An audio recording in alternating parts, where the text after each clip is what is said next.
Hello and welcome to our channel education point Gujarat official. Dear students, आज एक और हम क्वेश्चन सॉल्व करने जा रहे हैं। आज हमारा क्वेश्चन है statistics part 1 chapter 1 index number exercise 1.2। आज हम इस एक्सरसाइज में हम क्या सीखने वाले हैं। इस एक्सरसाइज में हम कन्वर्शन के बारे में सीखेंगे कि चेन बेस इंडेक्स नंबर दिया हुआ है उसको फिक्स बेस इंडेक्स में कैसे कन्वर्ट करना है, फिक्स बेस इंडेक्स को चेन बेस इंडेक्स में कैसे कन्वर्ट करना है। ये इस एक्सरसाइज का मेन पॉइंट है। तो अब हम क्वेश्चन की तरफ चलते हैं। इसमें पहला क्वेश्चन है the chain base index number of agricultural production of a state from year 2008 to 2014 are as follows. Compute the fixed base index number. Take 2007 as base year दे रखा है 2008 to 2014 and index number of agricultural production हमारे पास है। अब हम solution की तरफ चलते हैं। इसमें सॉल्यूशन में कॉन्सेप्ट ये रहता है कि जब भी हम फिक्स बेस इंडेक्स को करंट बेस में कन्वर्ट करना रहेगा तो हम कैसे करेंगे। हमारे पास जो चेन बेस इंडेक्स का जो that is current base index, जो हमारे पास चेन बेस इंडेक्स नंबर जो दे रखा है उसको लेंगे और कैलकुलेशन से जो हमारे पास आंसर आएगा दैट इज जो हमारे पास दैट इज जैसे भी हम लोग कैलकुलेट करें, हमने लिखा fix base index number equals to chain base index number of current year into fix base index number of previous year. मतलब क्या करना है, जो हमारे पास आंसर आएगा उस आंसर को चेन बेस के करंट ईयर के इंडेक्स से मल्टीप्लाई करेंगे, 100 से डिवाइड करेंगे और हमारे पास फिक्स बेस इंडेक्स आ जाएगा। इसे 2008 का इंडेक्स है 100 दे रखा है, 2009 का 110 दे रखा है, तो 110 इंटू 100 डिवाइड बाई 100 तो 110 आ गया। तो 2 साल का सेम रहेगा। अब 2010 में आएंगे तो 95 दे रखा करंट ईयर का index, general that is chain base index दे रखा 95 है।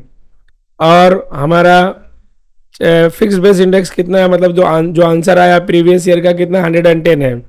ये दोनों को मल्टीप्लाई करेंगे, 100 से डिवाइड करेंगे तो 104.5 आएगा। ये हमारा थर्ड ईयर का आंसर हो गया। अब हम फोर्थ ईयर में आएंगे, जो हमारा करंट ईयर का चेन बेस इंडेक्स होगा 108 होगा। 108 को 104.5 से मल्टीप्लाई किया, मतलब देखो आप देख रहे हैं जो आंसर आया, आंसर से हमने करंट ईयर के इंडेक्स को मल्टीप्लाई कर दिया, 100 से डिवाइड कर दिया और हमारे पास आंसर आ गया। मेरा ख्याल आपको ये कॉन्सेप्ट समझ में आ रहा होगा।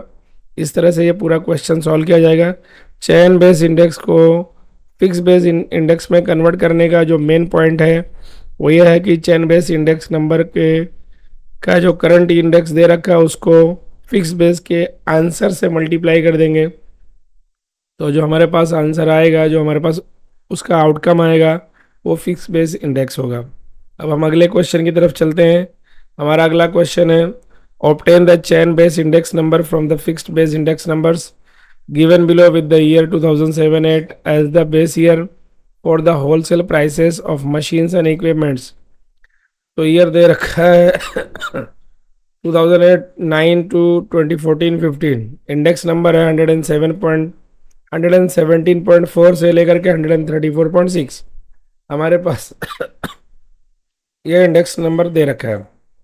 अब इससे हमको चेन बेस को फिक्स बेस को चेन बेस में इंडेक्स में कन्वर्ट करना है। तो ये बहुत इजी है।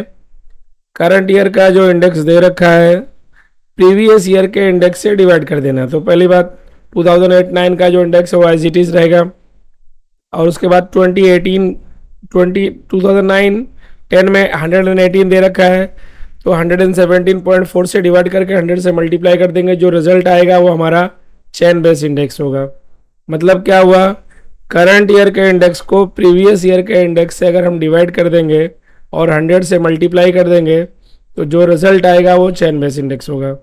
आप पूरा देख सकते हैं सिस्टमेटिकली, आप वीडियो रोक करके अच्छे से देख लीजिए। इस तरह से आपको बहुत आसानी से समझ में आ जाएगा। मेरा ख्याल है सेकंड क्वेश्चन भी आपको समझ में आ गया रहेगा। अब हम अगले क्वेश्चन की तरफ चलते हैं। अगला क्वेश्चन हमारा क्वेश्चन नंबर 3 है। अब देखो इसमें फिक्स बेस इंडेक्स दे रखा है। जनवरी के महीने का जो इंडेक्स है वो हमारा बेस ईयर रहेगा। from month of January to October in the year 2015 for the industrial works of Ahmedabad are given below. Compute the index chain base index number. हमको चैन बेस इंडेक्स नंबर कैलकुलेट करना है। तो इसमें जो है जनवरी का महीना हमारे लिए मतलब देखिए फिक्स बेस इंडेक्स हमको कैलकुलेट करना है।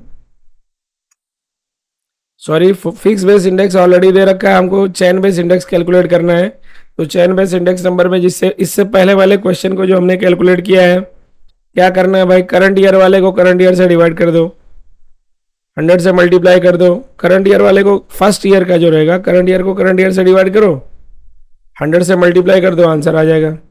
और जो दूसरा वाला दे रखा है जैसे फरवरी के महीने का दे रखा है उसको जनवरी के मंथ से डिवाइड करके 100 से मल्टीप्लाई कर दो, तो जो रिजल्ट आएगा वो चैन बेस इंडेक्स होगा। मेरा ख्याल आपको समझ में आ रहा होगा। अब नेक्स्ट क्वेश्चन, अभी पूरा समझ में आ गया रहेगा, बहुत इजी है, आपको बहुत आसानी से समझ में आ सकता है।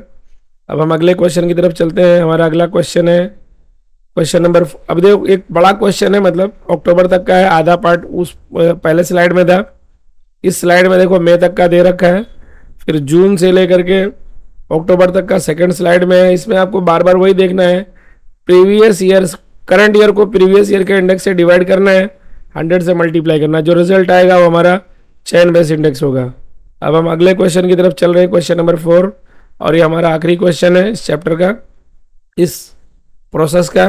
द चैन बेस, अब यहाँ चैन बेस इंडेक्स नंबर दे रखा है, the chain base index number for sale of a certain type of scooters from year 2010 to 2015 are as follows. Find fix base index number, देखो ये दे रखा है। अब इसका हमको फिक्स बेस कैलकुलेट करना है, तो इसमें अभी पहले वाले क्वेश्चन को हमने जैसे कैलकुलेट किया था, क्या करना है भाई, करंट आंसर जो आएगा पहला आंसर एज इट इज रहेगा, फिर सेकेंड ईयर का जो आंसर आएगा उसको पहले साल के आंसर को, और मतलब जो हमारा करंट ईयर है करंट ईयर का इंडेक्स ले लेंगे, और प्रीवियस ईयर का जो आंसर आया उसको मल्टीप्लाई करेंगे, 100 से डिवाइड कर देंगे। देखिए 2012 में देखिए 109 है, और 2011 का जो हमारा आंसर है वो कितना है, 123.2 है। देखो 123.2 से 109 को मल्टीप्लाई किया, 100 से डिवाइड किया। मैं क्या कहना चाह रहा हूँ, अगर चैन बेस का जो इंडेक्स दे रखा है, chain base index number current year का लेना है, और फिक्स बेस में प्रीवियस ईयर का जो आंसर आएगा उससे दोनों को मल्टीप्लाई करके 100 से डिवाइड कर देंगे, जो आउटकम आएगा वो हमारा फिक्स बेस इंडेक्स नंबर होगा। इस तरह से बहुत इजी है, मेरा ख्याल आपको क्वेश्चन समझ में आ गया रहेगा। अगर आपको ये वीडियो अच्छा लगता है तो प्लीज़ चैनल को सब्सक्राइब करें, वीडियो को लाइक करें, और अपने दोस्तों में इस वीडियो को ज़रूर शेयर करें। Thanks for watching my video.